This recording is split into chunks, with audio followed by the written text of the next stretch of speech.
Oke. Oke, selamat pagi teman-teman. Saya menghargai teman-teman yang sudah sejak tadi untuk ada di grup ini, dan kita akan mulai saat ini. Begitu kita akan mulai saat ini, kita akan masuk dalam doa. Untuk itu Pak Mukri pimpin untuk doa kali ini. Kalau yang lalu-lalu siswa, saat ini Pak Mukri akan pimpin. Untuk itu kita mempersiapkan diri kita masing-masing, kita akan masuk dalam doa. Dalam nama Bapa dan Putra dan Roh Kudus, amin.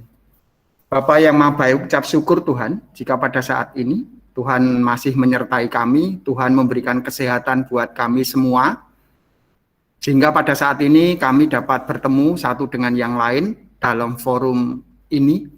Tuhan, kami akan mempelajari segala sesuatunya tentang tema hari ini di mata pelajaran IPS, tindakan, motif, dan prinsip ekonomi. Biar Tuhan sendiri yang akan menyertai kami semua.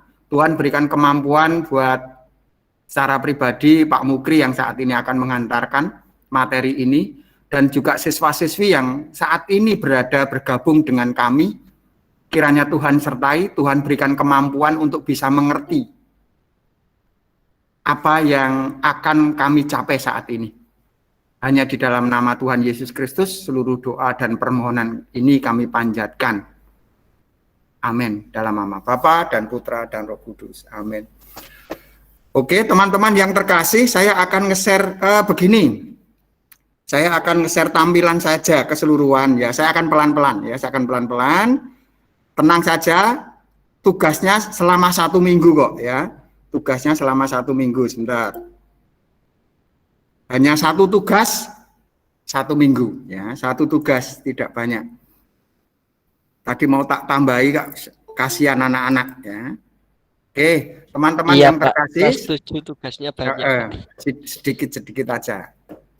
Soalnya 1. Oke, teman-teman yang terkasih. Sebenarnya teman-teman bisa masuk ke e-learning kalau nanti selepas pertemuan saat ini, yaitu tentang KD3 ya, KD3 berbicara tentang aktivitas manusia dan dalam memenuhi kebutuhan, tetapi submaterinya yang pertemuan yang kedua ya, yang kedua yaitu tindakan, motif, dan prinsip ekonomi. Kalau kemarin teman-teman sudah berbicara tentang kelangkaan ya, dan berbicara tentang kebutuhan manusia. Nah, sekarang kita akan berbicara tentang tindakan, motif, dan prinsip ekonomi. Untuk materinya, teman-teman bisa melihat di sini literasi 6, karena ini sebenarnya masih gabungan dengan yang pertama, tetapi karena kita buat pertemuan tersendiri, akhirnya saya tarik ke bawah, yaitu tentang literasinya PPT yang kedua, ya, materi PPT yang kedua, materi PPT yang pertama yang kemarin, lalu yang kedua yang ini. Nah, lalu nanti ada kuis, hanya 1 soal, diselesaikan selama ini 1 minggu ya, sehingga sini saya set waktunya nanti berakhirnya pada tanggal 22 Januari pukul 7, karena nanti pukul 10 kita akan sudah mulai. Nah, untuk mengerjakan ini tolong uraian ini. Ya, urean memang ya. Sangat apa ya, paling tidak seharusnya itu berguna, karena memang seharusnya setiap manusia seperti itu begitu. Oke, apa itu nanti ya, nanti. Oke, teman-teman, nanti untuk materi sebenarnya teman-teman bisa dari sini. Ya, dari sini, tapi ya, nanti dari sini kalau nanti sudah tidak bersama Pak Mukri, tapi paling tidak nanti saya akan ngasih hasil video ini, karena ini saya sudah mengedit, ini lama. Ya, sudah lama, ada sesuatu yang kita tambahi, tetapi mohon maaf tidak bisa kita share di sini karena presi yang sekarang itu harus berbayar. Ya, teman-teman, jadi presi yang sekarang itu harus berbayar. Kalau dulu Pak Mukri versi gratis masih dimungkinkan untuk ngedit, lalu bisa ditampilkan hasil editan. Nah, sekarang saya masuk ke presi itu sudah masuk ke berbayar. Sehingga ketika mau share link itu sudah, kalau mau bayar $7 begitu, nah itu baru dikasih ke sana ya. Jadi tapi masih bisa untuk kita buat. Maka dari itu hari ini kita videokan. Nanti paling tidak dari video itu yang akan membantu Anda ya. Kita akan mencoba melihat materi saat ini. Nah, kita masuk ke editan ya, tidak yang ada di tidak ada yang di e-learning kita karena itu tampilan lama. Nah, sekarang kita masuk yang pengeditan yang sudah Pak Mukri edit saat ini. Nah, tema kita pagi ini yaitu tindakan, motif, dan prinsip ekonomi.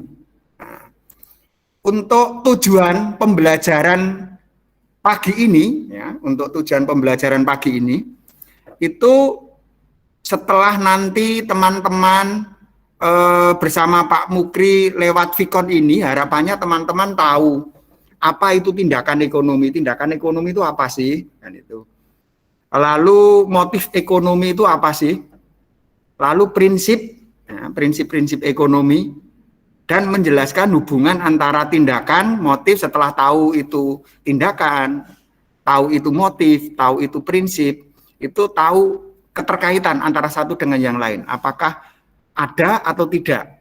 Kalau ada, yang seperti apa? Karena kemarin kita berbicara itu tentang kebutuhan, bahwa manusia itu punya kebutuhan dan harus dipenuhi, kan? Ya, namanya kebutuhan harus dipenuhi. Nah, untuk melakukan pemenuhan itu manusia melakukan tindakan, ya, tindakan ekonomi. Karena apa? Manusia harus memenuhi kebutuhan, maka dia harus melakukan kegiatan. Nah, kegiatan itulah yang nanti yang namanya tindakan ekonomi. Nah, setelah itu nanti berakhir, setelah kita tahu hubungan antara satu dengan yang lain, ya, antara tindakan, motif, prinsip, nah, baru kita nanti akan membuat satu tambahan, yaitu skala prioritas kebutuhan. Nah, nanti Pak Mukri akan terangkan. Nah, paling tidak teman-teman nanti membuat satu skala prioritas kebutuhan, ya, karena memang kebutuhan itu jumlahnya tak terbatas, alat pemuasnya terbatas, maka salah satu tindakan yang bijak adalah manusia itu harus membuat skala prioritas. Mana yang jauh lebih penting, mana yang harus didahulukan. Sebenarnya maksudnya seperti itu. Nah, ketika sudah memahami ini, Anda nanti coba melihat, membuat, ya, ini tugas praktek, karena nanti Anda kan harus membuat skala prioritasnya. Nah, untuk lebih jelasnya kita akan masuk materi berikutnya, yaitu tindakan ekonomi. Tindakan ekonomi. Tindakan ekonomi itu apa sih? Karena kemarin kita sudah mengawali dengan adanya kebutuhan. Bahwa manusia hidup itu punya kebutuhan yang harus dipenuhi. Nah, maka harus ada alat pemuasnya. Nah, tindakan manusia dalam rangka memenuhi kebutuhan hidupnya, itulah tindakan ekonomi. Sehingga kalau kita mencoba untuk mencoba mendefinisikan, begitu mencari definisinya, tindakan ekonomi itu ya ini, segala kegiatan manusia dalam rangka memenuhi kebutuhan hidupnya, itulah tindakan ekonomi. Kemudian, sebentar Pak, teman.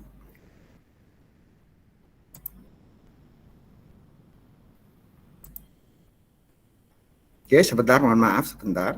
Saya tak coba.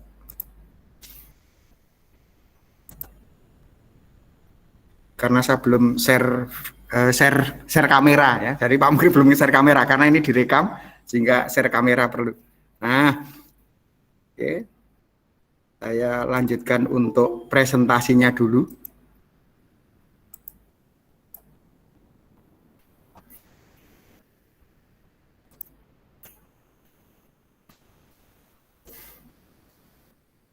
Oke, nah kita tadi masuk ke sini.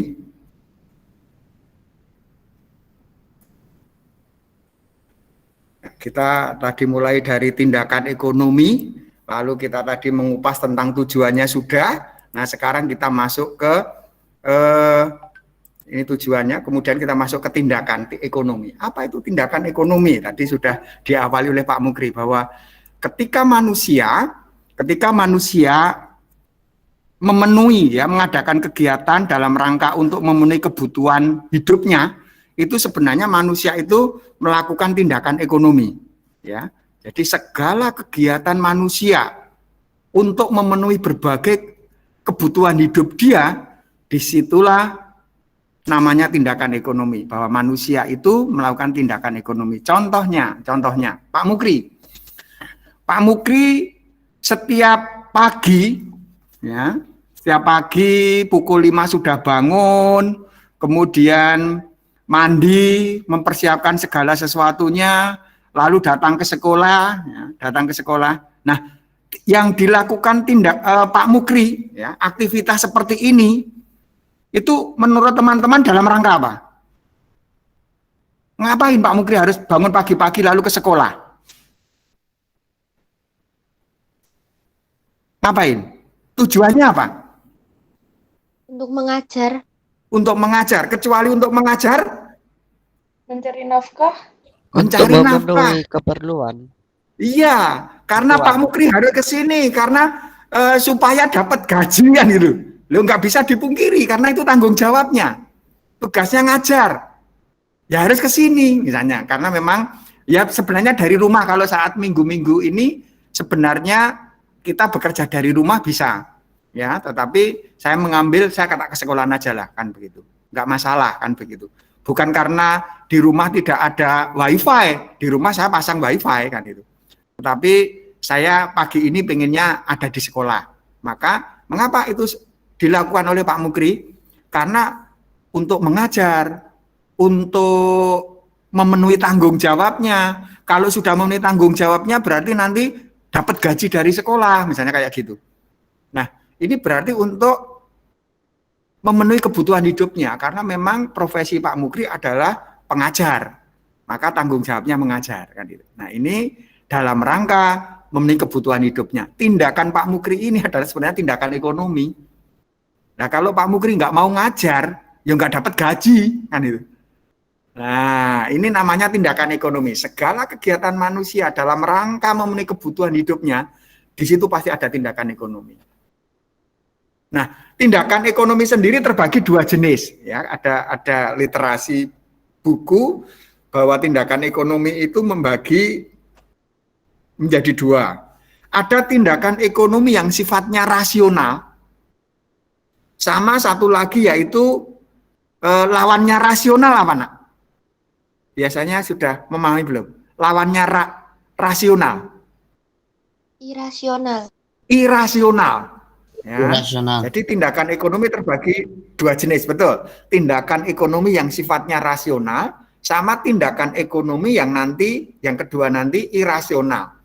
Kalau tindakan rasional, ekonomi yang sifatnya rasional ini merupakan salah satu jenis tindakan ekonomi yang berdasarkan atas dasar dalam memilih yang paling baik, paling menguntungkan. Kalau seseorang itu melakukan tindakan, di mana tindakan itu mencari hal yang paling baik, paling menguntungkan, itu tindakan rasional pasti, ekonomi rasional.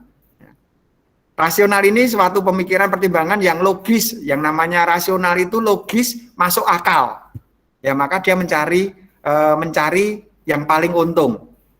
Ya, dengan pertimbangan tadi untung rugi. Contoh konkretnya yang seperti apa? Contoh konkretnya ini. Saya contohkan, ya. Saya contohkan. Oh, kalau ini contohnya IGA, ya. Membeli seragam. Saya contohkan ketika Pak Mukri waktu masih remaja, pemuda begitu. Ya, itu saya masih teringat dan ini benar-benar terjadi ya, bukan karangan cerita. Kalau yang contoh yang IGA ini kan hanya cerita ya, hanya contohnya ini, tapi saya ingin mencontohkan konkret betul. Ya, ingin mencontohkan konkret betul. Ya, harus serius ya. Ya, ke materi fokus. Nah, maaf karena di sekolah ada satu anak sehingga kami juga harus mendampingi. Nah, saya contohkan ketika Pak Mukri masih pemuda remaja begitu, masih teringat betul waktu itu bulan Desember, ya Natal begitu. Nah Natal, kemudian biasanya kalau Natal itu kalau Anda kan apa? Salah satunya hadiah baju baru gitu ya, iya, ya biasanya, iya. Iya, Pak. Ya, kalau ke gereja pakai Ya, baju baru, terkadang iya. gitu. Iya betul biasanya. Tapi suatu ketika betul terjadi Pak Mukri waktu itu nggak punya baju baru teman, nggak punya baju baru. Jadi bajunya itu tahun kemarin. Ya. Ingat betul bahwa sebenarnya Pak Mukri ingin beli baju baru untuk dipakai di saat Natal. Untuk dipakai di saat Natal. Tapi dalam waktu yang bersamaan Pak Mukri sadar seragam sekolah Pak Mukri itu sudah usang. Ya. Sudah apa ya, jelek begitu, ada yang sobek-sobek begitu dan harus ganti. Apalagi Januari kan sudah masuk semester genap kan itu. Nah, itu saya masih teringat betul, akhirnya Pak Mukri bingung. Mau beli, inginnya kalau bisa sih dua-duanya kan itu. Dua-duanya, beli seragam sekolah sama beli baju untuk Natalan. Tapi uangnya nggak cukup. Uangnya nggak cukup. Akhirnya saat itu Pak Mukri memilih, ya karena orang tuanya Pak Mukri kan hanya petani. Kan itu. Seorang petani mau minta macam-macam itu kan ya kasihan orang tua kan itu. Ya. Mau minta, Pak belikan ini ya kasihan. Maka Pak Mukri memilih beli seragam sekolah.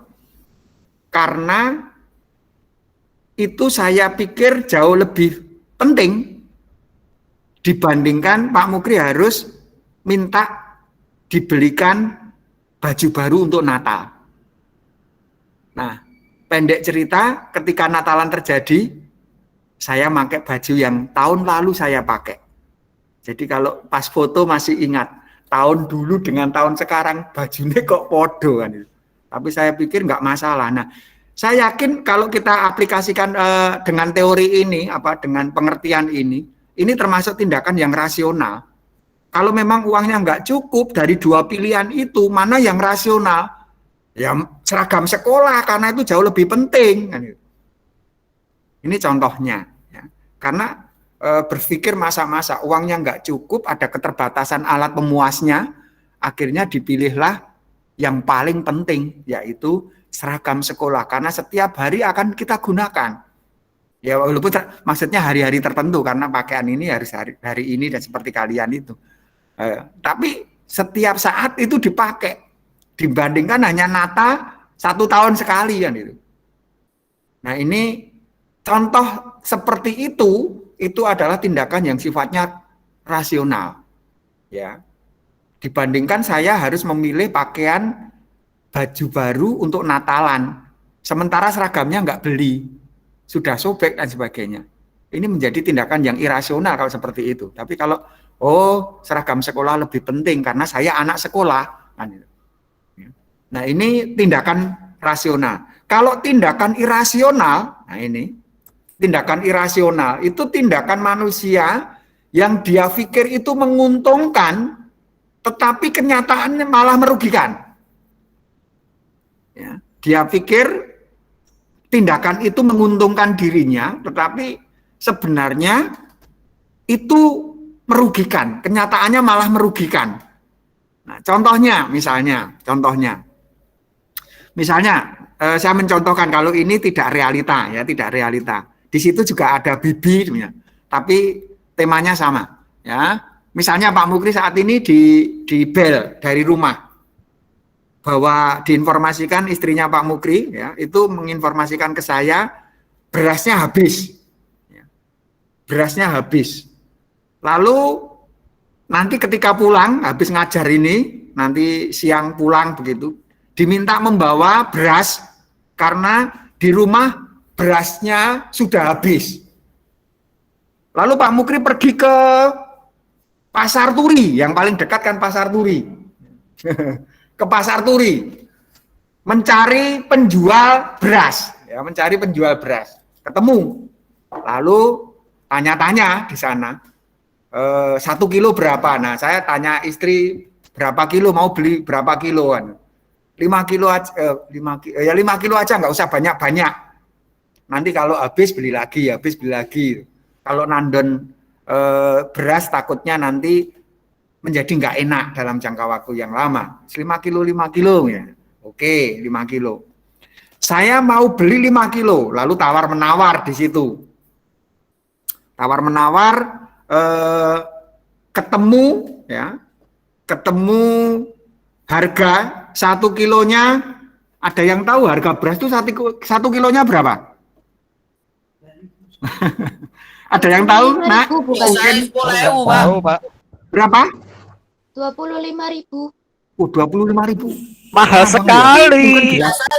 Oh, mahal sekali tuh lah. Wah, ya tergantung tergantung jenisnya mungkin ya, tapi ada yang pernah tahu mamanya per kilo berapa begitu mungkin, Nak? 11.000. Tahu, Pak.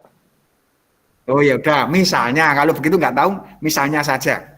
Misalnya per kilo itu ya 9.000 misalnya. Ya, nggak usah dibantah karena kan kita hanya mengandai-andai kan. 9.000. Wah, sudah ketemu pokoknya 9.000 per kilonya. Oke. Lalu ternyata saya mau beli. Wah, di bel Bu Sri Winarti. Tahu enggak Bu Sri Winarti? Tahu. Tahu enggak kalian? Tahu. Yang biasanya kalau sekolah pakai mobil kecil warna merah itu loh.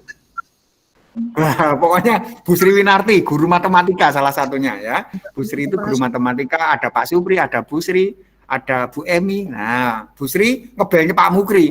Lu Pak Mukri tadi pergi kemana? Ini pergi ke Pasar Turi, mau beli beras 5 kilo. Wow, berapa? 9.000. Wow, mahal amat. Di pasar di tempat saya itu hanya 8.500. Ya. 5.000 lah, Pak. Soalnya nggak jauh-jauh amat. 8.500 gitu. Oh, 8.500. Oke. Kemudian saya pikir-pikir, apa itu di mana, Bu? Di pasar, di tempat saya. Nah, rumahnya Bu Sri itu Sidoarjo, nah. Oh, lalu saya, wah, seki, weh murah ini. Daripada 9.000, lebih murah 8.500. Akhirnya saya nggak jadi beli. Wah, lalu saya menemui Bu Sri, pasar alamatnya di mana, Bu? Oh, di Sidoarjo, alamatnya ini. Wah, lalu saya pergi ke Sidoarjo, nah. Naik bis ya. Bis. Nah, sampai di Sidoarjo, saya beli beras 5 kilo, per kilonya 8.500, lalu saya balik ke sekolahan. Menurut kalian, tindakan Pak Mukri ini tindakan ekonomi yang rasional atau irasional? Irasional, Pak. Alasannya kenapa? Kenapa Soalnya alasannya? Irasional. Irasionalnya karena ini pengeluarannya lebih besar karena untuk beli beras sama ini bayar bis. Oke, kok bayar bis? Kalau Ya kan bis bisnya bayar, Pak. Masa naik bis kan itu ya untuk Ya, biaya bis. naik bis, bayar bisnya jutaan gitu kan itu. Oke, saya tahu paham, hanya guyonan. Nah, betul apa yang diberikan argumentasi Justin tadi benar. Bahwa tindakan Pak Mukri yang menghemat 500 kali 5 kilo berarti kali 5. 2.500. Pertanyaannya, apakah cukup untuk karcis bis dari Tembakan ini ke Sidoarjo PP? 2.500. Jelas nggak mungkin. Iya, nggak mungkin. Lebih dari itu. Maka tindakan Pak Mukri seperti ini disebut tindakan yang irasional. Dipikir menguntungkan, tapi sebenarnya malah rugi. Gitu. Bisa dipahami antara tindakan ekonomi rasional dan irasional? Bisa. Bisa, Pak. Bisa ya? Bisa, Pak. Bisa, next, lanjut. Bisa, Nah, Pak. pelan-pelan. Saya kasihkan contoh-contoh yang konkret-konkret aja. Oke, berikutnya. Habis tindakan, jadi kita sudah tahu sekarang, tindakan yang namanya tindakan ekonomi itu apa? Ya, segala tindakan manusia dalam rangka memenuhi kebutuhan hidup dia, disitulah tindakan ekonomi. Contohnya tadi ada tindakan rasional dan irasional. Nah, sekarang kita coba lihat motif. Motif ekonomi itu apa? Tindakan ekonomi sudah masuk ke otak kita, jeleng. Kemudian kita masuk ke motif ekonomi. Motif itu apa sih? Nah, itu. Motif itu alasan yang mendorong manusia untuk melakukan tindakan tadi. Jadi ketika seseorang itu melakukan tindakan, itu pasti ada motivasinya, ada motifnya. Itu namanya motif. Kalau itu melakukan tindakan ekonomi, berarti motif ekonomi. Nah, di alasan yang mendorong manusia untuk melakukan tindakan tadi, itu adalah tindakan ekonomi. Seperti Pak Mukri melakukan membeli beras, itu sebenarnya motivasinya ya tadi, ya, untuk memenuhi kebutuhan tadi kan itu. Jadi pasti ada motif, ada motivasinya, alasan dia melakukan itu. Macam-macam motif itu macam-macam ya, macam-macam motif. Nanti kalau teman-teman mohon maaf kalau tadi suaranya agak keras karena agak menjauh, saya lupa kalau tidak memakai alat tertentu sehingga harus dekat. Nah, macam-macam motif itu di sana masing-masing literasi kadangkala menyebutnya dari sudut pandang yang berbeda-beda. Ya, jadi mungkin jadi antara buku satu dengan buku yang lain itu menyebutkan dari sudut pandang yang berbeda-beda. Enggak apa-apa, tapi sebenarnya sama kok. Satu, motif untuk memenuhi kebutuhan. Ini biasanya motifnya seorang konsumen. Ya, kalau seperti tadi Pak Mukri membeli beras, motivasinya ya untuk memenuhi kebutuhan akan beras. Karena saat itu Pak Mukri butuh beras. Nah, saya kan konsumen, maka motif-motif ini ya motifnya konsumen. Contoh yang lain di situ contohnya tadi, contohnya ini, karena lapar Dion pergi ke warung makan untuk membeli makanan. Nah, mengapa kok Dion pergi ke warung makan? Karena untuk memenuhi kebutuhan dia, yaitu akan lapar dia, harus dipuaskan. Berarti motif memenuhi kebutuhan. Macam motif yang pertama. Ada juga yang menyebut motif sosial. Jadi dia melakukan tindakan itu karena motifnya itu motif sosial. Contohnya misalnya ingin membantu teman yang kekurangan, membantu fakir miskin, membantu teman yang terkena musibah. Nah, itu motif-motif sosial. Ya. Lalu perusahaan-perusahaan misalnya RCTI memberi bantuan ke yang kena gempa, kena ini misalnya, ya bencana alam ini. Nah, itu kan motif-motif sosial. Tindakan-tindakan ekonomi itu sebenarnya mengacu ke motif sosial. Lalu yang berikutnya, motif mendapatkan penghargaan. Kalau buku-buku itu banyak menyebut misalnya belajar dengan rajin untuk memperoleh prestasi, ini motifnya untuk mendapatkan penghargaan. Ya. Nanti teman-teman bisa mencari contoh yang lain. Ya. Contoh yang lain. Kalau nanti dikaitkan dengan ekonomi ya bisa saja mencari contoh-contoh misalnya perusahaan bersaing satu dengan yang lain untuk mendapatkan penghargaan tertentu ya bisa saja, tergantung contohnya nanti yang kita contohkan apa.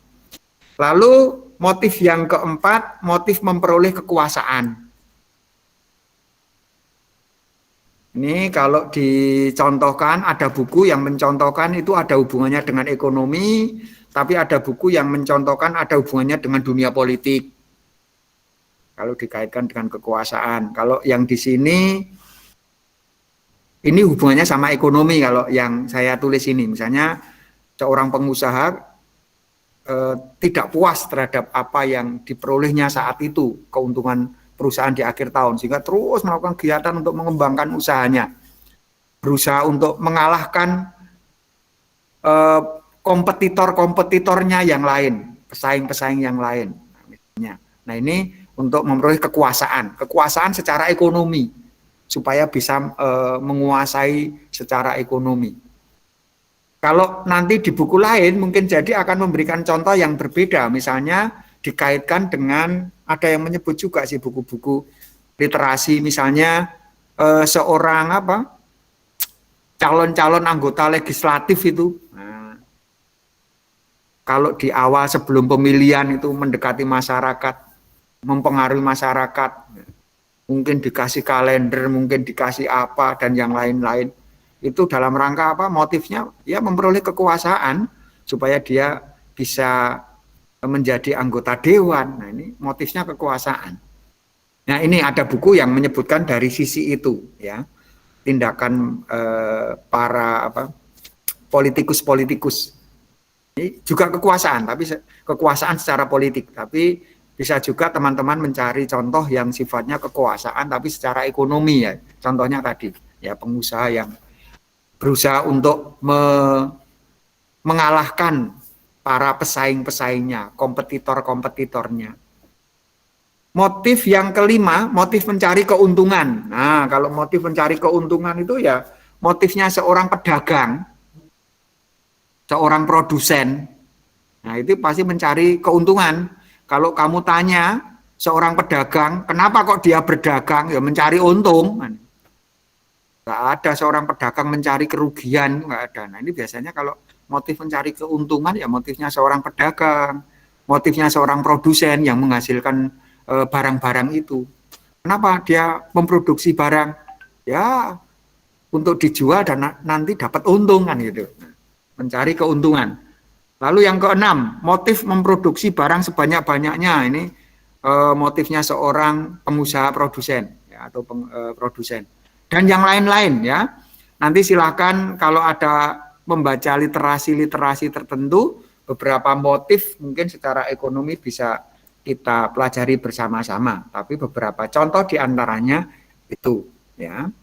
Biasanya ada soal-soal yang sebutkan contoh motifnya seorang konsumen, sebutkan ini mana yang termasuk motifnya seorang pedagang, mana yang motifnya seorang produsen, misalnya kayak gitu. Nah, tinggal nanti mengaplikasikan di soal. Bisa lanjut teman-teman? Ada yang perlu ditanyakan sampai di sini? Belum? Tidak, Pak. Enggak ya? Masih lanjut ya? Oke, masih lanjut. Berikutnya, motif, jenis motif menurut asalnya.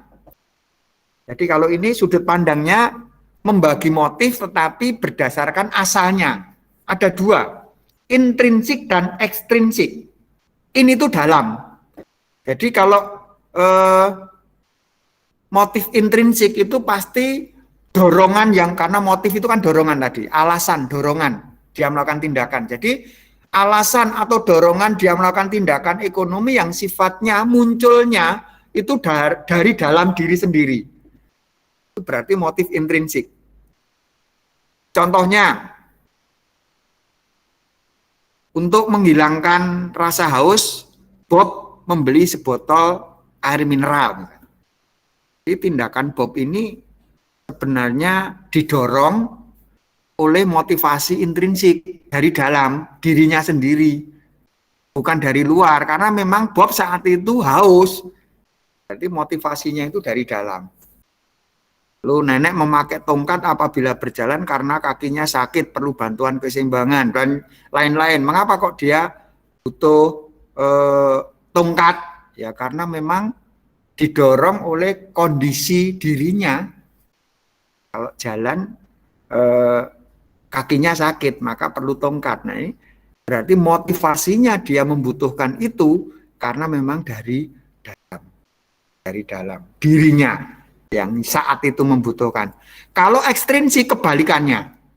Kalau ekstrinsik itu kebalikannya, bahwa tindakan itu didorong oleh karena lingkungan, karena orang lain, bukan karena dirinya sendiri membutuhkan, tetapi karena orang lain. Contohnya, misalnya karena aturan sekolah, menjadi aturan sekolah para siswa memakai sepatu warna hitam. Nah saat itu, nah ini karena memang siswa itu memakai sepatu warna hitam, kok tidak warna putih? Ya karena faktor ekstrinsik, karena memang aturannya seperti itu. Ataukah misalnya, ini yang tidak ada di catatan aja nggak apa-apa. Misalnya Pak Mukri suatu saat ingin mau membeli ini, Pak Mukri mau membeli kulkas 5 pintu. Kulkas 5 pintu. Karena Pak Mukri mengapa kok membeli kulkas 5 pintu? Karena Pak Mukri gengsi, tetangganya Pak Mukri itu baru saja membeli kulkas 3 pintu. Ada enggak kulkas 5 pintu? Ada enggak? Ada enggak? Oh enggak ada. Mungkin di masa depan kelebihan. Pak. Oh iya, kelebihan pintunya Pak. Enggak, saya hanya mengilustrasikan saja. Prinsipnya Pak Mukri membeli kulkas 5 pintu itu bukan karena didorong, dia butuh, tapi karena faktor gengsinya tetangga yang membeli kulkas baru. Jadi tindakan Pak Mukri ini sebenarnya motivasinya, pendorongnya itu bukan karena kebutuhannya sendiri, tapi karena orang lain. Itu namanya motif ekstrinsik. Bisa dipahami antara intrinsik dan ekstrinsik?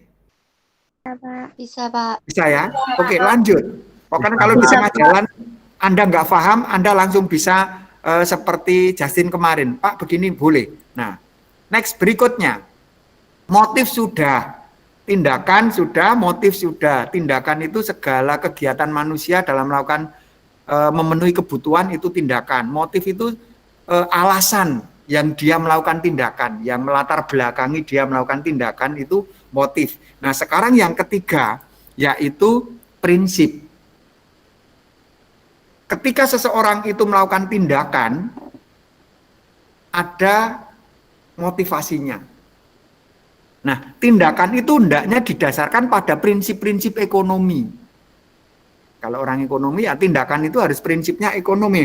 Nah, prinsip ekonomi sendiri apa? Nah, prinsip ekonomi sendiri seperti apa? Nah, nih, prinsip ekonomi. Banyak buku yang nanti mungkin bahasanya juga berbeda, tapi maknanya sama sebenarnya. Ya. Prinsip ekonomi itu usaha untuk mendapatkan hasil tertentu dengan pengorbanan sekecil mungkin. Ada yang buku yang menuliskan itu. Segala usaha manusia untuk mendapatkan hasil tertentu dengan ya pengorbanan sekecil mungkin. Jadi dia berkorban sekecil mungkin untuk mendapatkan hasil tertentu. Lalu ada juga yang menyebut dengan pengorbanan yang dikeluarkan ya, itu untuk mendapatkan hasil yang maksimal. Dia berkorban tetapi ingin mendapatkan hasil yang maksimal. Lalu berusaha dengan alat yang tersedia untuk memperoleh hasil yang maksimal, ya silahkan. Tapi prinsipnya bahwa berpikir manusia yang digunakan untuk melakukan tindakan ekonomi itu adalah prinsip. Jadi prinsip ini adalah dasar berpikirnya manusia dalam melakukan tindakan ekonomi. Dasarnya harus berdasarkan prinsip ini. Kalau ketika Pak Mukri seusia Anda SMP, dulu buku paketnya mengatakan ini, ya. Tolong nanti dianalisa, lebih bagus mana? Pengertian yang zamannya Pak Mukri dulu atau sekarang? Ya, kalau sekarang contohnya tadi, untuk mendapatkan hasil tertentu, dia harus berkorban, tapi berusaha untuk pengorbanan itu sekecil mungkin. Ya. Atau dia berkorban, hasilnya diharapkan hasil yang paling maksimal. Nah, zamannya Pak Mukri, pengertiannya begini ya. Tolong perhatikan, nak. Kalau buku paketnya saya masih ingat, masih usia SMP dulu. Prinsip ekonomi itu apa? Prinsip ekonomi itu adalah untuk mendapatkan hasil. Sebentar, saya tak ingat-ingat dulu. Pengorbanan, oke, dia ngomong pengorbanan sekecil-kecilnya untuk mendapatkan hasil yang sebesar-besarnya. Itulah prinsip ekonomi. Kalau menurut kalian, lebih pas mana, nak?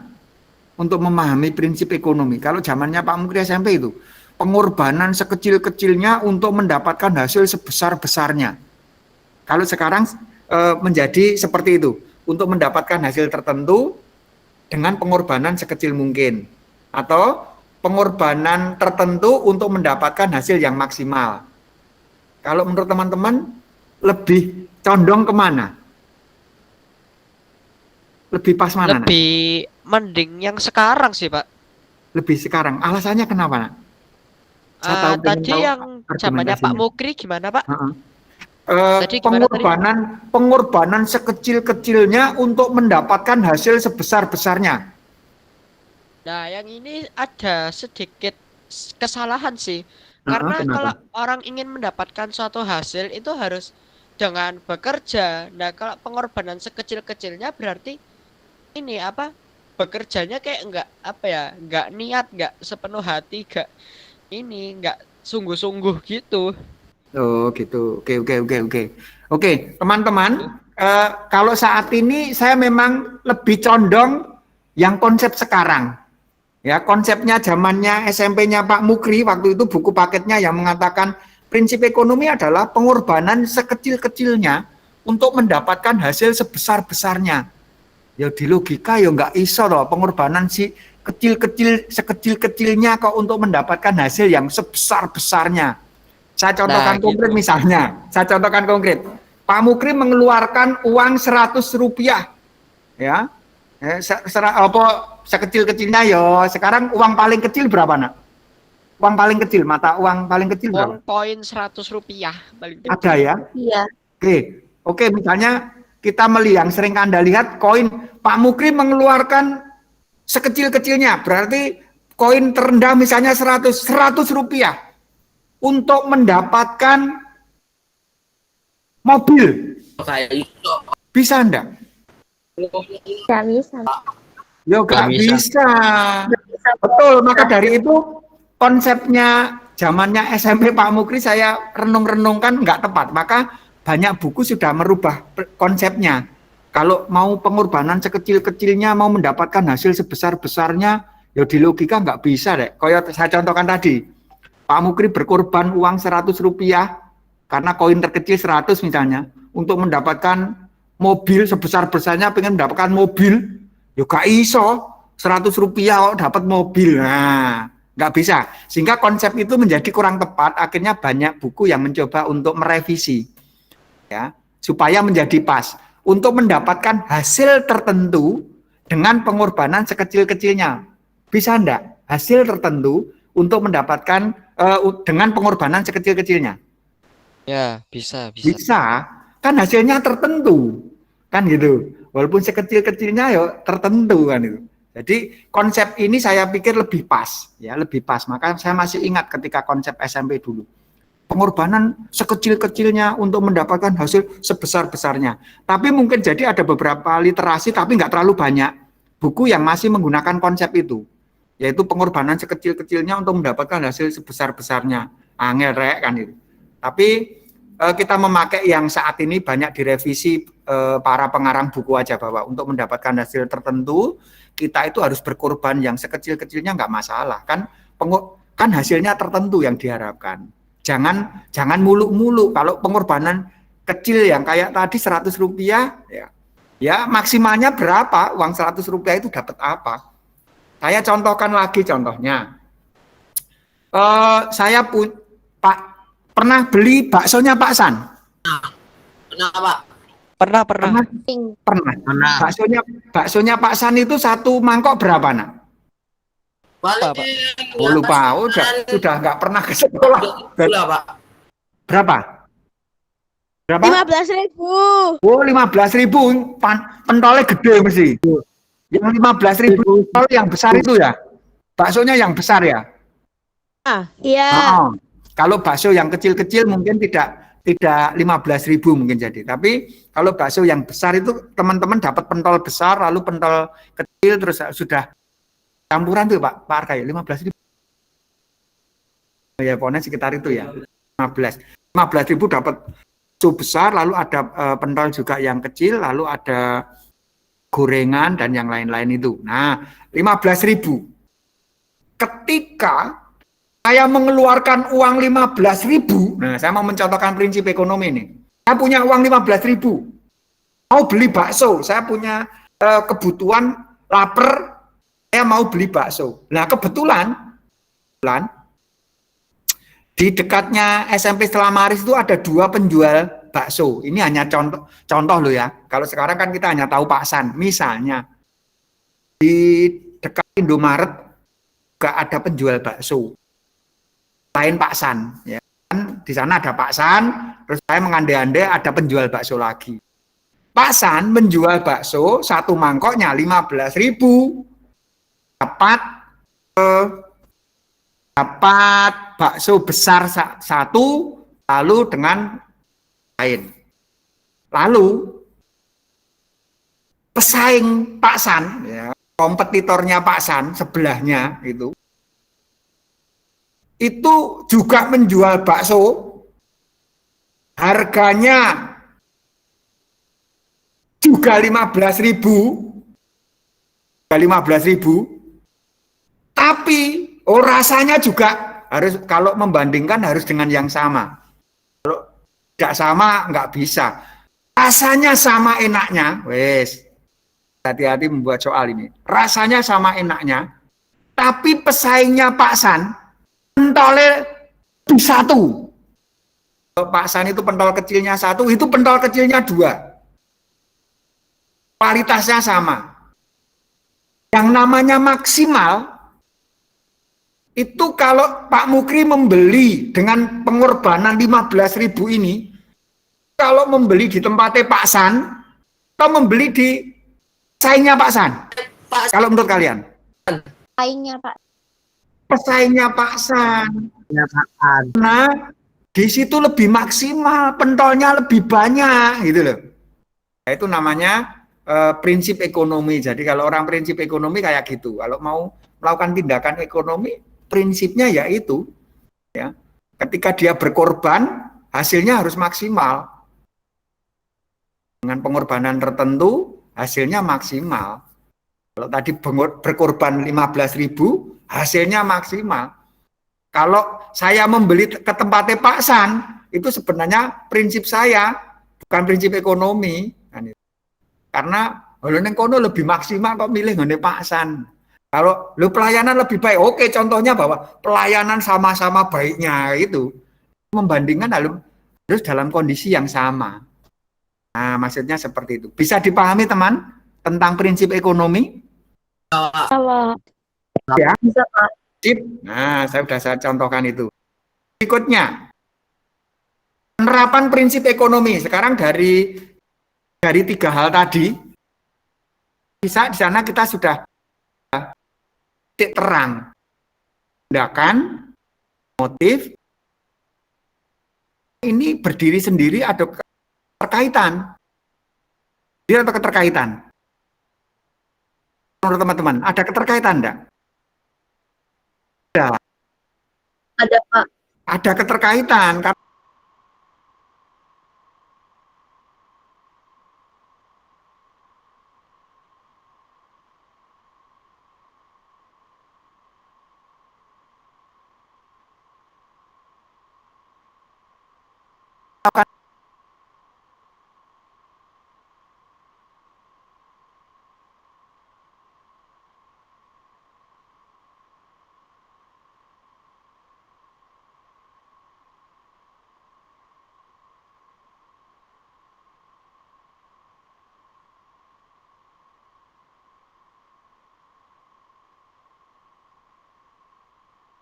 Maksimal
berapa contoh penerapan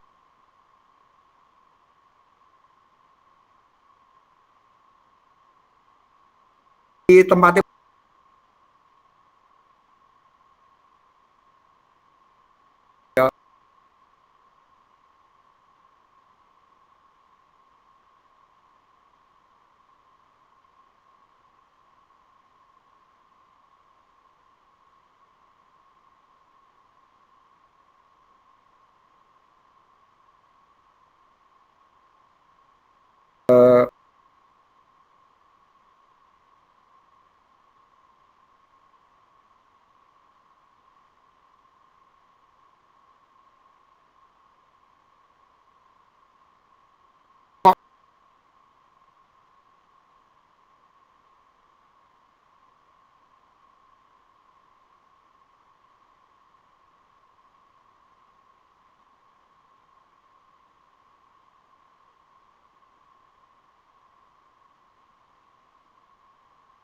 mendirikan tempat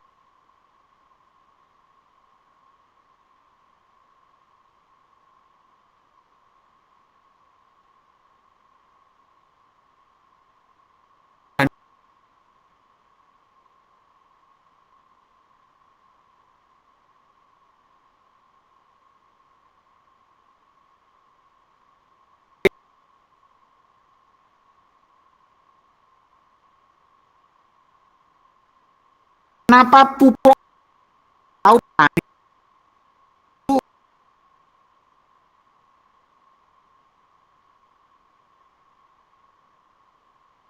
teman tahu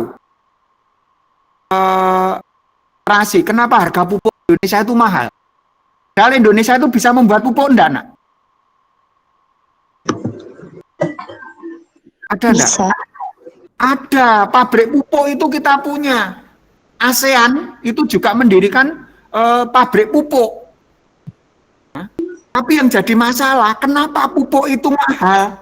Ada yang punya argumentasi? Oh, petaninya banyak. Ada lagi argumentasi yang lain. Ayo. Ayo, memang kita punya petani banyak, tapi apakah itu menjadi alasan pertama pupuknya jadi mahal? Karena untuk membuat pupuk, bakunya itu dari negara lain. Masalahnya, bakunya dari negara lain, kan menggunakan bahan-bahan kimia yang cukup besar. Silakan nanti kalau Anda senang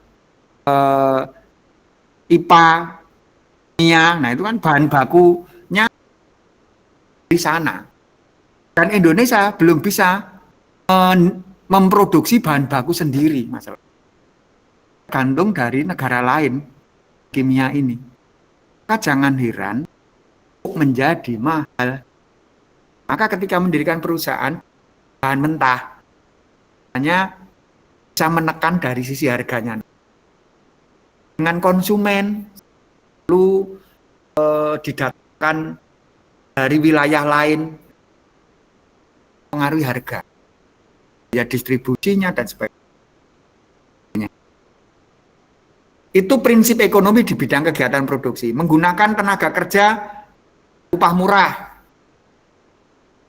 Mencari tenaga kerja, hanya kalau pabrik itu kan cari tenaga kerja yang mau digaji murah kan itu.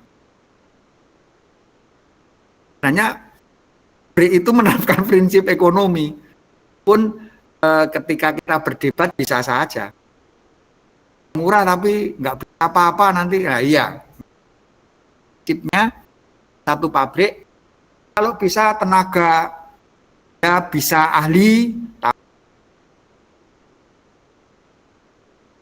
guna tenaga kerja murah mengesampingkan skillnya merangka penerapan prinsip ekonomi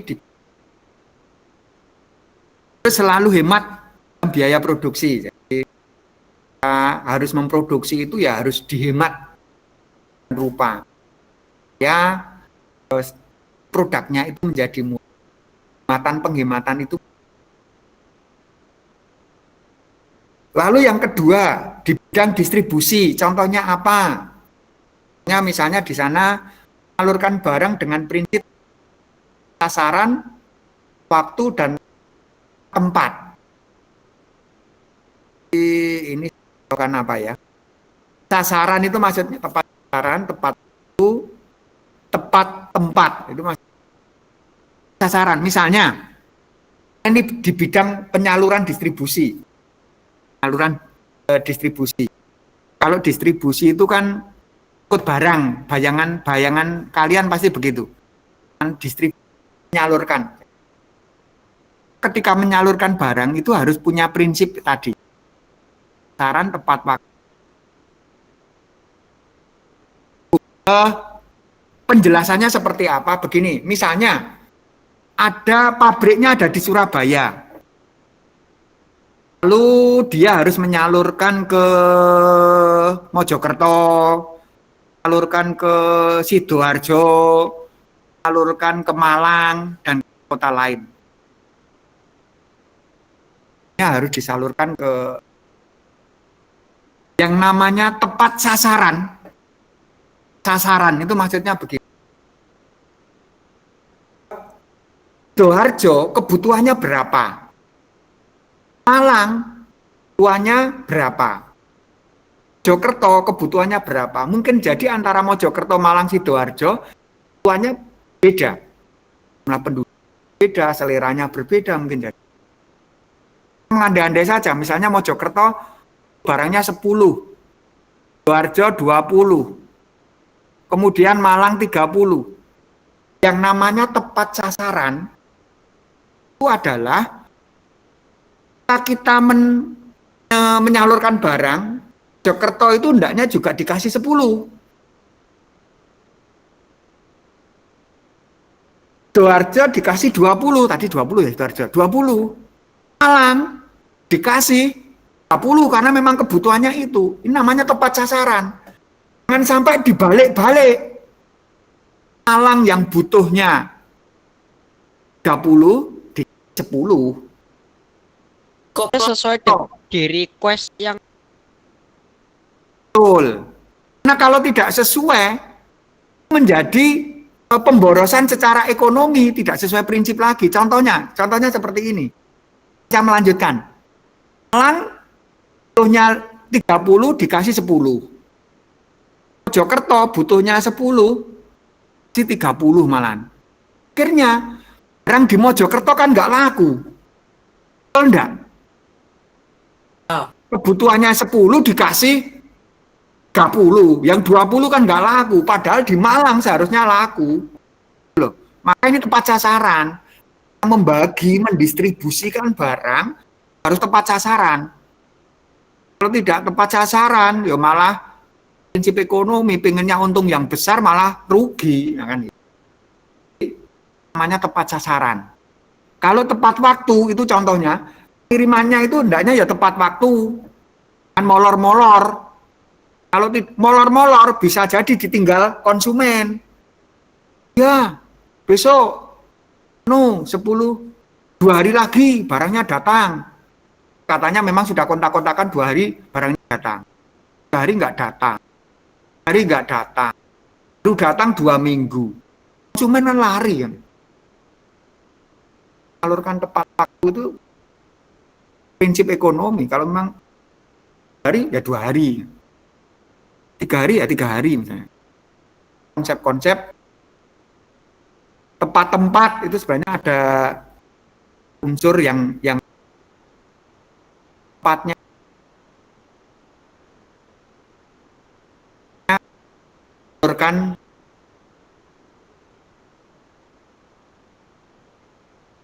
disalurkan itu memang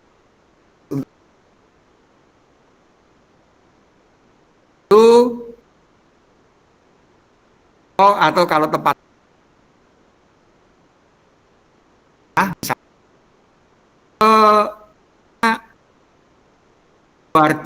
maaf, atau itu butuh sepatu. Saya itu di pakaian itu sepatu tak kirim, orang butuh kan ya tak kirim. Tidak sebaliknya, Malang kita kirim atau kita kirim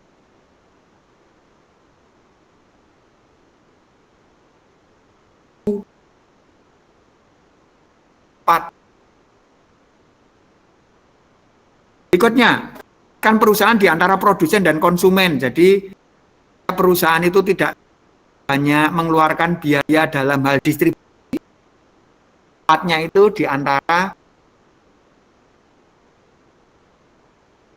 itu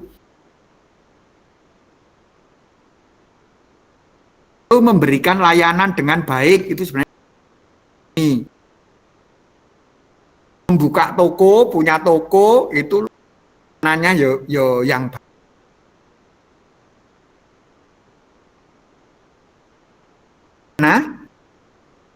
mana Jasin? Pertama Betul, saya pernah punya pengalaman begini, nak. Waktu itu saya itu gitarnya putus. Putus. Anak saya waktu itu belum punya gitar. Dia itu main gitar rumah. Tempat saya di Manuan sana itu ada toko musik. Agak sepi memang.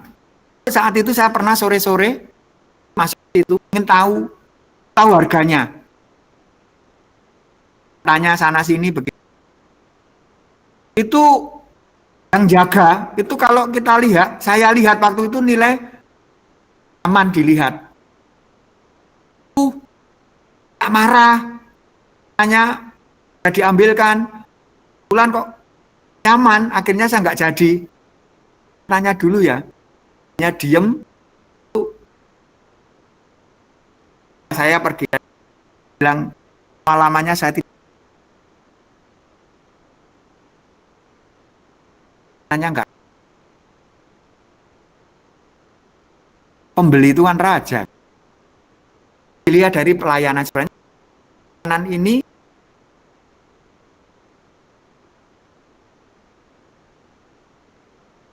menggunakan sarana dan distribusi murah.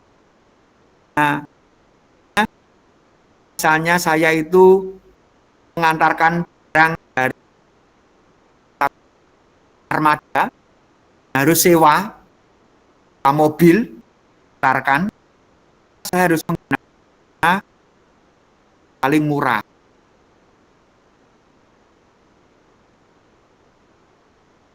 Nah, misalnya mau mengirim ke Papua, terbang dengan pakai sarana yang lain, mana yang paling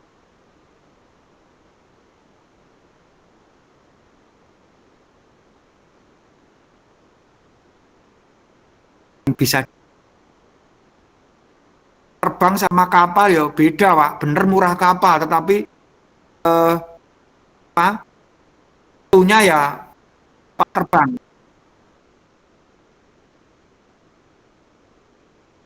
Aja dengan roda, lion,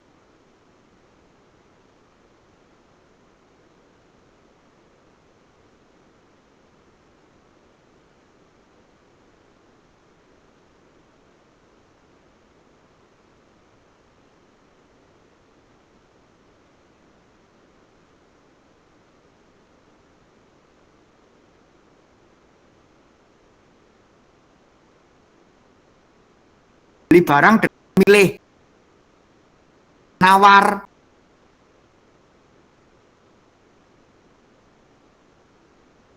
Nah ini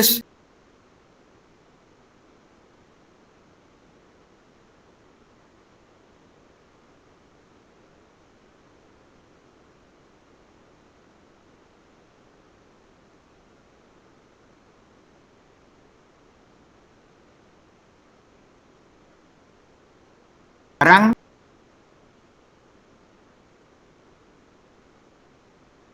mau ke pasar, mau membeli apa?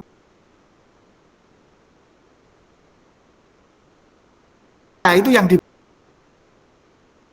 yang lain.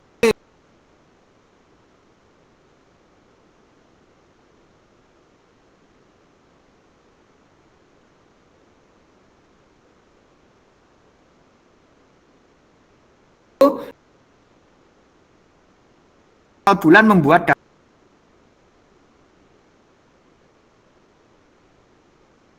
orang itu punya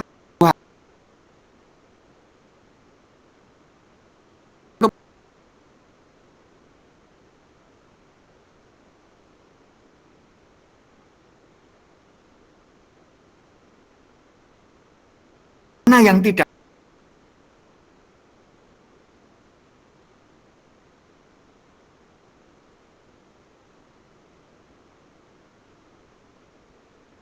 Yang sangat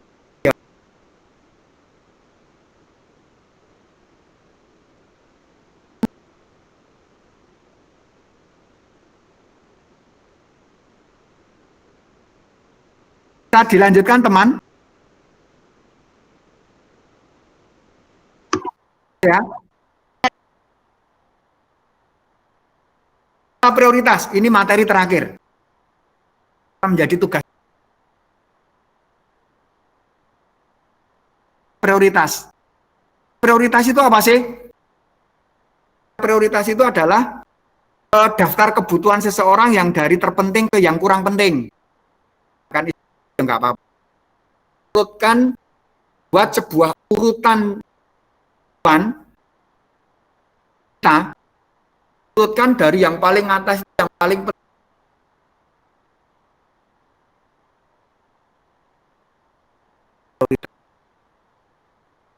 Manusia kan kalau membuat prioritas nanti aja. Tidak tabelnya seperti apa? Yang di kuning ini enggak ada teman. Baik.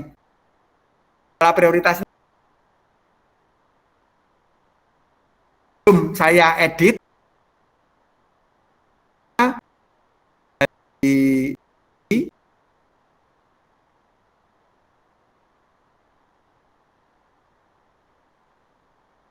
bahan kok tidak.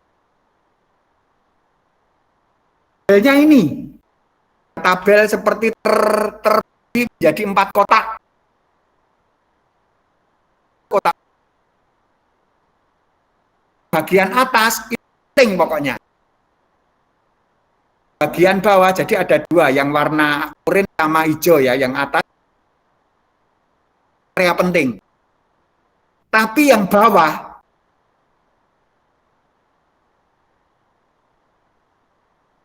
area merah dan area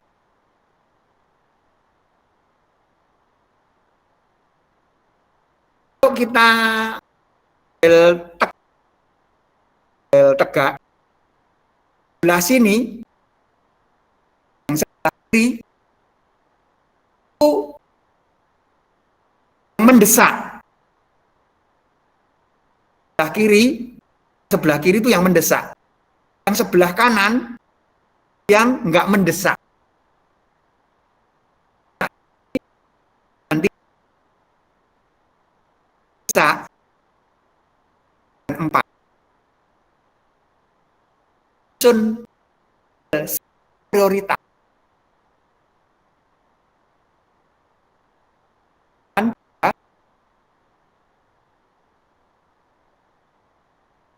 Mengelompokkan ke ini itu masuk kelompoknya pentingkah atau tidak penting? Itu mendesakkah, tidak mendesak. Nanti perlakuannya berbeda. Kalau untuk yang pertama adalah kebutuhan yang sifatnya penting, kelompoknya penting. Di sini kelompoknya mendesak. 1 adalah penting.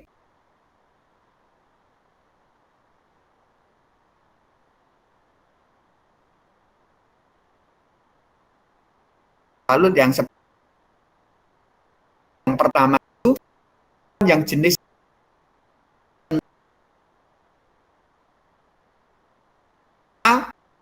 segera dilakukan, penting dan mendesak. Lalu kotak yang hijau penting, kategori hijau penting, itu penting. Dia di sebelah kanan.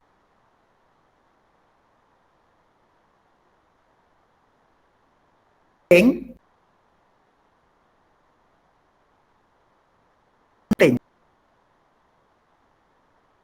Tengok yang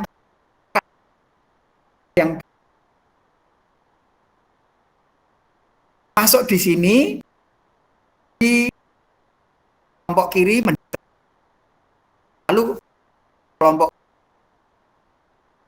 tapi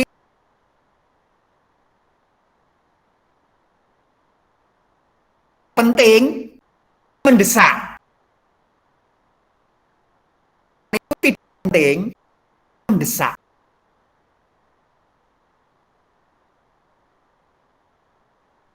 Yang ini saya bingung, Pak. Gimana ya, Pak ya? Kose, nanti kita kasih contoh, teman. Nanti kita kasih contoh konkret, ya.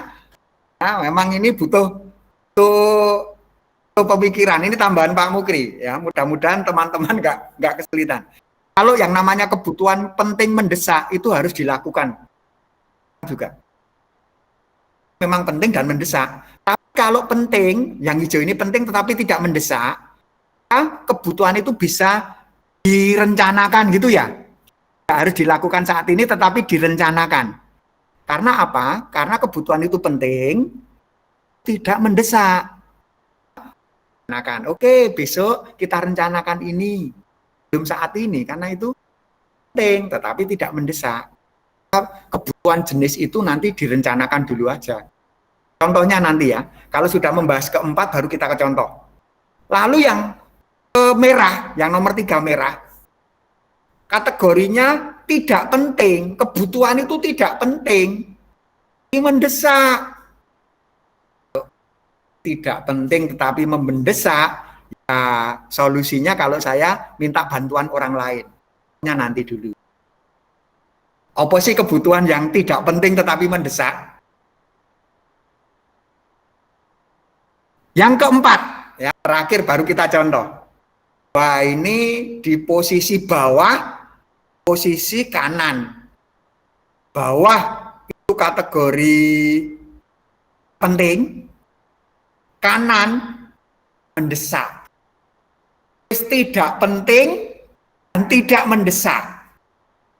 Memang kebutuhan itu sifatnya tidak penting dan tidak mendesak. Kalau enggak tunda tinggalkan, wes. Kasare tinggalkan aja.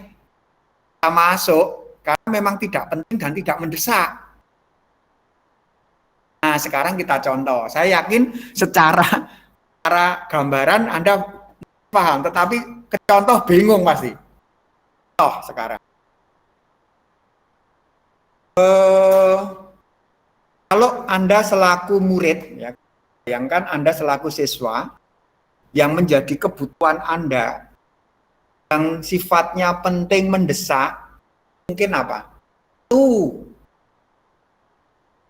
Internet buat online. Oh ya, Kalau yang kondisinya tidak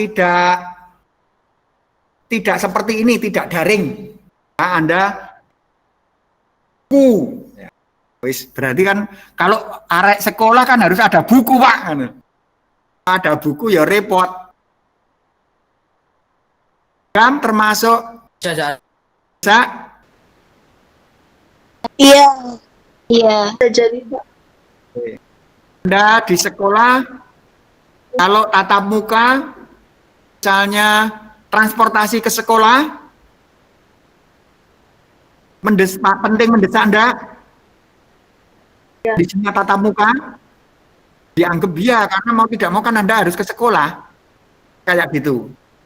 Terus dalam urutan yang memang penting mendesak, ya urutkan urutan yang pertama kan itu. Wah, nanti contohnya ada. Ya. Lalu yang kedua, penting tapi tidak mendesak. Penting tapi tidak mendesak. Ini bisa aja direncanakan untuk berikut. Pentingnya apa? Contohnya kalau itu siswa penting tetapi tidak mendesak. Seragam baru. Ya, misalnya ini sudah seragamnya tapi ya sudah lama tetapi masih bisa dipakai. Ya sudah kalau begitu seragam baru masuk kategorinya penting tetapi tidak mendesak aja, direncanakan aja untuk bulan depan. Ya enggak apa-apa. Memang kondisi masing-masing berbeda. Tapi kalau seragamnya sudah rusak, ya memang itu penting mendesak. Tapi kalau seragamnya belum rusak, ya hanya sudah ya warnanya sudah tidak bagus lagi mungkin. Nah itu mungkin jadi termasuk kategori penting tetapi tidak tangguhkan. Nah yang agak sulit mungkin Anda yang ketiga ini salah satunya. Tidak mendesak, tidak penting buat Anda, tapi itu mendesak. Nah, ini biasanya mencarinya agak sulit. Jadi membahas ini lalu Justin ngomong, kok malah bingung ngakuan itu. Nah, itu penting, tidak penting buat Anda, tapi mendesak. Tadi juga mikir ini contohkan apa ini? Contohnya ini sekarang. Uang SPP. Mudah-mudahan tepat, karena saya harus mikir juga. Buat Anda, mungkin jadi penting. SPP kan bukan urusan Anda kan, Bang. Buat saya yang penting itu ya buku pelajaran, karena untuk belajar Anda kan itu. Tidak penting buat Anda loh ya, buat Anda. Anda nggak penting. Kegiatan ilmu yang penting buat Anda. Uang SPP itu penting buat Anda. Tapi mendesak. Mendesaknya seperti apa? Nah, masalah misalnya saya contohkan, saya tadi juga bingung mencari apa. Oke, cocok. Oke, ini mendesak. Kalau ingat bahwa kalau tadi mengatakan kalau murid itu ya penting ilmu. Oh, ilmu sing nggawa sapa? Salah satunya kan sertanya guru. Nah, guru itu kamu itu sekolah di swasta. Itu ya perlu gaji, ya, kan itu. Kalau kamu tidak mikir SPP, terus gaji guru kok nganggo apa? Iya, Kan Pak, gitu. karo gue gak semangan, Pak. Maka dari itu lah ini buat Anda sebenarnya nggak penting. Buat Anda nggak penting. Pentingnya ilmu kan itu. Tetapi sebenarnya itu mendesak. Pak guru kan ya ora iso mangan. Kalau suster nggak gaji ini nganggo pakai apa kan? Saya pikir dicontohkan tidak penting tapi mendesak cocok. Sehingga perlakuannya kalau jenis kebutuhan ini, perlakuannya itu minta bantuan orang lain. Karena buat Anda sebenarnya nggak penting, tetapi sebenarnya itu mendesak di satu sisi. Nah, berpengaruh ke yang lain. So, akhirnya gurunya wah gandeng muridnya nggak bayar SPP ya tak pecati gurunya misalnya. Kan jadi masalah. Maka perlakuan buat Anda tidak penting tetapi itu mendesak, itu perlakuan kebutuhan ini harus melibatkan orang lain. Orang lainnya di sini siapa? Orang tua. Atau kan yang bayar akhirnya kan orang tua. Itu bagian orang tua, Pak. Nah, kan yang ngomong tentang Anda. Buat Anda itu tidak penting. Itu mendesak. Maka perlakuan kebutuhan seperti ini nanti minta bantuan orang lain. Karena memang terpaksa itu tidak penting buat Anda, tetapi mendesak untuk dilakukan. Nah, maka di sini dikatakan perlakuan kebutuhan jenis ini itu minta bantuan orang lain. Minta orang lain itu kalau dari sisi Anda ya orang tua. Orang tua nanti yang akan membayar SPP. Dialihkan ke orang lain bagian Anda maksudnya begitu. Lalu yang terakhir tidak penting tidak mendesak. Pokoknya kalau ada kebutuhan-kebutuhan yang sifatnya tidak penting buat Anda dan tidak mendesak, sebenarnya kebutuhan itu bisa Anda hilangkan. Tidak usah dimasukkan skala prioritas, nggak masalah. Karena memang pada prinsipnya itu tidak penting dan juga tidak mendesak. Silahkan apa yang kategorinya itu misalnya. Oh harus misalnya makan-makan di tempat restoran mewah. Penting buat Anda. Mendesak ya tidak, ya wis. Berarti makan-makan di restoran mewah, nggak usah Anda berikan kebutuhan Anda, karena memang sifatnya itu tidak penting dan tidak mendesak. Misalnya kayak gitu. Bisa sedikit dipahami, Nak? Saya tidak mengharapkan banyak-banyak dulu, karena memang kadang-kadang ini opo yo. Saya juga tadi agak kesulitan, harus mencari yang ketiga ini. Kotak ketiga merah ini. Penting tetapi mendesak, dan itu perlakuannya minta bantuan orang lain. Jadi contohkan konkret apa ya? Akhirnya saya mencoba untuk mencontohkan yang tadi SPP. Buat Anda nggak ngurus itu SPP-nya kayak ngapa, tetapi sebenarnya itu mendesak karena di sana ada tanggung jawab sekolah harus ngasih gaji, di sana ada kegiatan-kegiatan yang lain. Kemarin lomba-lomba itu, lomba desain, akhirnya pemenangnya 1 juta. Wah, kemarin siapa yang dapat 1 juta? Nah, itu kan harus dibiayai dari kegiatan uang-uang seperti itu. Misalnya kayak gitu. Mudah-mudahan tepat ya. Oke, sedikit bisa memberikan gambaran buat Anda ya tentang tabel skala prioritas ini. Bisa, Nak? Bisa, Pak. Bisa ya. Oke. Selanjutnya sekarang contoh konkret ya. Contoh konkret. Nah, contohnya ini teman, wes terakhir ini untuk pertemuan kita saat ini. Contohnya ini rencana anggaran belanja Dion ya pada bulan Februari tahunnya 2020. Anda nanti tak suruh membuat skala prioritas tapi untuk bulan Februari 2021. Ya, berarti bulan besok. Ya, ini contohnya. Yang namanya perencanaan anggaran itu pasti ada pemasukan, ada pengeluaran. Ada pemasukan, ada pengeluaran. Nanti disesuaikan. Ya, nanti sharingnya nanti loh. Masa pandemi kan saya nggak dapat ini, Pak. Ini hanya saya contohkan dalam kondisi masuk. Ya, masuk tatap muka itu Dion itu punya kebutuhan seperti ini. Pemasukan dia dari uang saku orang tua. Ya, jadi dia mendapatkan pemasukan itu setiap bulan dia dikasih uang saku orang tuanya 400.000. Kemudian di bulan Februari, kebiasaannya Dion keluarganya itu ternyata Dion itu punya tren kalau perayaan Imlek, ya, biasanya mereka dapat ampo-ampo gitu ya, Nak ya. Iya, kamu dapat enggak? Kalau Imlekan, Pak. dapat toh. Nah, ini pemasukan buat anak. Hingga di sana pemasukannya Dion ada dua. Uang saku yang dikasihkan mama atau papanya setiap bulan 100.000 sama dapat angpo. Di bulan Februari itu ada perayaan Imlek, Nak. Tadi sempat nengok juga. Februari ini ada Imlek enggak? Oh, ternyata ada. Takut saya enggak ada Imlek. Ada tanggal 12 kalau enggak salah. Ya. 12 Februari. Nah, karena kebiasaannya dapat angpo, maka ditulis di situ. Uang saku 400.000, angpo 500.000. Apakah ada lagi pemasukan Dion yang lain? Bantu-bantu orang tua, jaga-jaga toko? Enggak, karena orang tuanya enggak punya toko. Oke, berarti hanya dua itu. Akhirnya kalau di total, Dion itu nanti di bulan Februari itu kemungkinan akan pegang uang 900.000. Nah.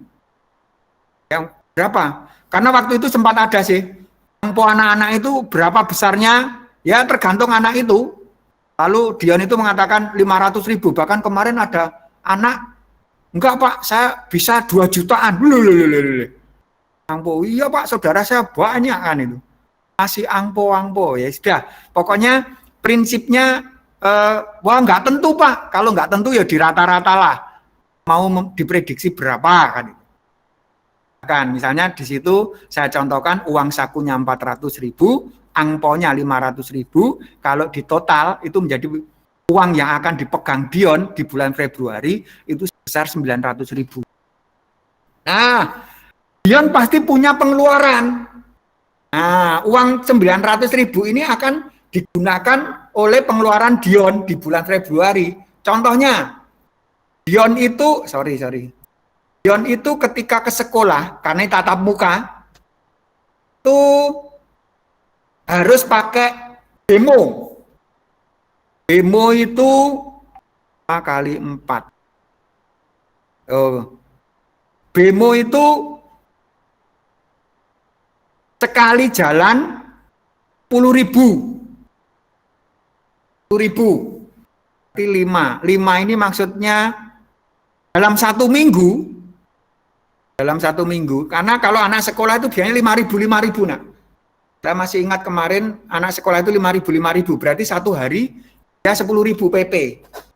Nah, angka 5 itu dalam 1 minggu. Dalam 1 minggu ada 5 hari, Senin, Selasa, Rabu, Kamis, Jumat, karena Sabtu di rumah. Jadi 5. 4 ini apa? 4 itu dalam 1 bulan kan ada 4 minggu. 1 bulan ada 4 minggu, berarti 5 kali 4 kali 10, karena PP setiap harinya 10.000. Berarti untuk transportasi, Dion harus mengeluarkan uang 200.000. Lalu,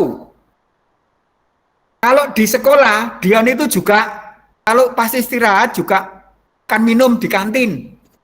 Oke, akan minum di kantin. 1 minggu ada 5 hari.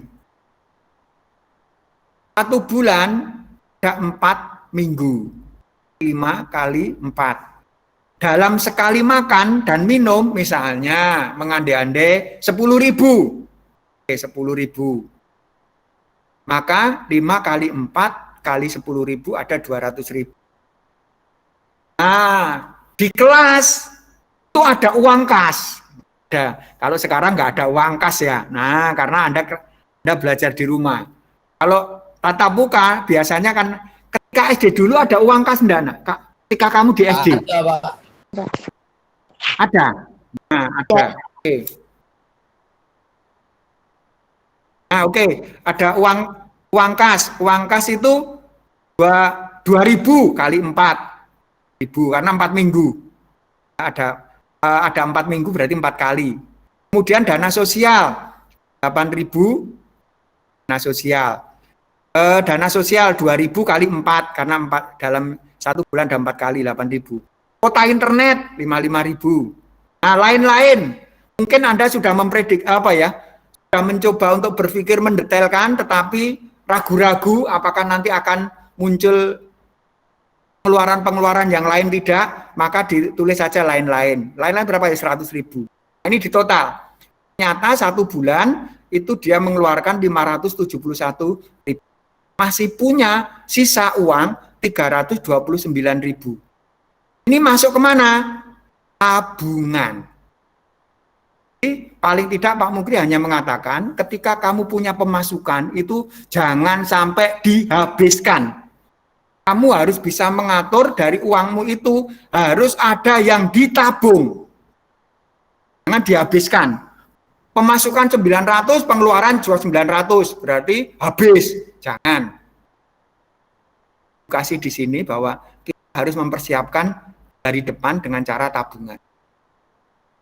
Nanti silakan tugas Anda ya, karena ini sudah berakhir ya, ini terakhir dari Pak Mukri, bahwa tugas Anda minggu ini membuat skala prioritas. Yang namanya skala prioritas itu yang di sini nih, Nak. Yang namanya skala prioritas sebenarnya di pengeluaran ini. Ini diurutkan dari yang terpenting ke yang kurang-kurang penting. Kuota internet tidak tak letakkan di atas. Kenapa? Karena dianggap transportasi lebih penting dibandingkan kuota internet. Misalnya kayak gitu. Makan dan minum, saya anggap makan dan minum saya letakkan di nomor 2, tidak di nomor 1. Kenapa? Karena di sekolah, kalaupun Anda tidak makan minum kan bisa. Anda membawa bontotan dari rumah. Hanya kayak gitu. Maka perannya makan dan minum ini saya nomor 2 kan. Kalau transportasi kan harus, mau tidak mau Anda harus sampai di sekolah. Nah, urutan dari yang terpenting, yang kurang terpenting itu namanya skala prioritas. Mana yang harus di nomor 1 kan, mana yang di nomor 2 kan, nomor 3 dan sebagainya. Bisa dipahami dengan baik tidak? Bisa ya? Oke, teman-teman, terima kasih. Saya akhiri situ karena kita sudah lewat jam begitu. Tapi paling tidak ini materi terakhir kita ya, bahwa tugas Anda adalah membuat skala prioritas. Membuat skala prioritas. Saya kasih waktu selama 1 minggu. Kotak-kotak tadi, Pak. Yang ini, membuat seperti ini. Yang tadi. Oh, yang kayak ini, pemasukan di bulan Februari. Nanti lihat soalnya di sana ada Februari 2021. Nah, tapi ingat kalau hari ini kan Anda masa pandemi, kan tidak ada transportasi, silakan Anda mencoba mikir. Kalau memang tidak ada transportasi ya jangan ditulis transportasi, Anda tidak tatap muka kok. Ya, tugas Anda adalah mikir, merencanakan keuangan Anda di bulan Februari dengan pengeluaran seperti pada masa pandemi ini. Jangan dipaksa pada masa tatap muka. Nanti bisa Anda. Kalau memang pandemi tidak ada transportasi ya jangan ditulis kayak gini, Rek. Paham maksudnya Pak Mukri? Paham ya? Jadi jangan memaksa seperti persis ini karena ini kalau kondisi tatap muka. Kalau nanti kondisi pandemi Anda tidak ke sekolah, tidak ada kolekte, ya jangan ditulis kolekte. uang kas ya nggak ada ya, jangan ditulis uang kas. Silahkan memerinci sendiri apa yang menjadi skala prioritas Anda di bulan Februari besok. Mau saya tutup? Ini saya cuman satu aja, Pak. Ya, silahkan nanti Anda coba berpikir selama 1 minggu ini, tapi secara prinsip ini. Ingin lihat kondisi perencanaan Anda selama 1 bulan di masa pandemi, bukan di masa tatap. Itu ya. Halo. Tapi jangan lupa lain-lain tetap nak. Lain-lain pesan saya tetap harus dikasihkan di akhir. Mungkin Anda punya 1, 2 saja, lalu yang ketiga lain-lain. Karena yang namanya lain-lain itu perlu karena untuk jaga-jaga. Untuk jaga-jaga kalau ada pengeluaran yang di luar perencanaan Anda. Paham Justin dan kawan-kawan? Gitu ya. Oke teman-teman, terima kasih sudah sama-sama pada pertemuan saat ini. Kita akan segera mengakhiri pertemuan saat ini dan mohon maaf sudah menyita waktu Anda, ya, menyita waktu Anda sudah lebih. Dan selanjutnya silakan selama 1 minggu di e-learning itu sudah ada, ya kalau kita lihat tugas Anda. Nah di sini, silakan di sini sudah ada perintahnya, ya di sini sudah ada perintahnya. Waktunya nanti sampai tanggal 22 Januari 2021 pukul 7. Silakan diatur sendiri. Menjawabnya di urean, nanti silahkan. Kalau lupa, silahkan buka materinya. Sebentar lagi nanti tak hasil record ini saya YouTube dulu. Nanti saya coba untuk pasang embednya, ya supaya nanti bisa mengingat kembali materi yang tidak ada di sini. Ya, karena sudah saya edit. Mungkin itu saja dan kita akan masuk tutup pertemuan saat ini dalam doa. Mari kami hantarkan. Dalam nama Bapa dan Putra dan Roh Kudus, amin. Bapa yang Maha Baik, ucap syukur Tuhan jika pada saat ini Tuhan masih menyertai kami. Kami sudah menyelesaikan satu tema dan masih ada tugas, anak-anakmu akan melanjutkan ke tugas-tugas yang lain, kiranya Tuhan sertai. Hanya di dalam nama Tuhan Yesus Kristus, seluruh doa dan permohonan ini kami panjatkan, amin. Dalam nama Bapa dan Putra dan Roh Kudus. Oke teman-teman, terima kasih. Silahkan bisa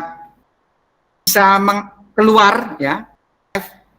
Kan kalau mau keluar dari pertemuan saat ini, kita akan segera mengakhiri. Oke, selamat siang buat semuanya. Edward, oke Chelsea, Debbie, Joshua, oke Kenny, halo, mari Gabriel, Nawan, Abigail, Maxian, Cielo, Katarina, dan yang lain-lain. Oke, silakan ketemu lagi. Oke, mari Kenny, ya mari. Saya akan akhiri. Record akan segera saya unggah ke YouTube dulu ya. Tak hentikan dulu recordnya.